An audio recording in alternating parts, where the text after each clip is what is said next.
Dekrétmi prezidenta Beneša sa povojnové Československo vysporiadalo s nepriateľmi a fašistickými kolaborantmi. Sú trvalou súčasťou tak českého, ako aj slovenského právneho poriadku. Národná rada Slovenskej republiky ich správne označila za nezmeniteľné a nezrušiteľné. Benešove dekréty dlhodobo spochybňuje na Slovensku predovšetkým maďarská politická reprezentácia. Ich zrušením by sa totiž otvorila cesta k majetkom, ktoré Československo spravodlivo odňalo ľuďom podporujúcim fašistický režim. Ako tak spiacu tému Benešových dekrétov pokropil živou vodou český prezident Václav Klaus.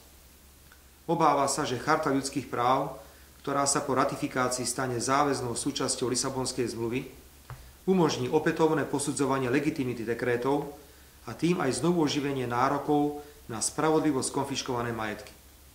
Prečo tak prezident Klaus urobil až teraz, takmer na konci ratifikačného procesu Lisabonskej zmluvy, nie je podstatné. Zdá sa, že podstatné nie sú ani kvalifikované európske právne posudky, ktoré vylučujú takýto účinok Lisabonskej zmluvy a s ktorými vláda Slovenskej republiky súhlasí. Situácia, ktorú vyvolal prezident Klaus, nie je pre Slovensko príjemná.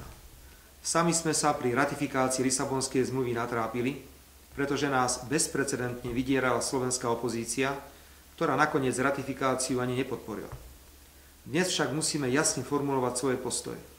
Ak Česká republika vyjedná pre seba výnimku a politicky zvýši svoju ochranu pred akýmkoľvek spochybňovaním Benešových dekrétov, Slovensko s tými istými dekrétmi a ich oponentmi nemôže zostať pasívne. Máme len dve možnosti. Buď budeme v Európskej rade vetovať český návrh, alebo budeme trvať, aby sa vzťahoval aj na Slovensko. Ak tak neurobíme, nielenže vidím celý rad farizejov, ktorí nás budú obviňovať z nedostatočného obhajovania národných záujmov Slovenskej republiky. Vidím najmä okamžité pokusy atakovať Benešové dekréty, ktoré budú na rozdiel od Českej republiky požívať nižšiu politickú ochranu. Vláda Slovenskej republiky Lisabonskú zmluvu plne podporuje. Dokázali sme ju ratifikovať napriek tomu, že slovenská opozícia uprednostnila pred obhajobou národno-štátnych záujmov Slovenska svoj amorálny cieľ poškodiť vládu a Slovensko za každú cenu.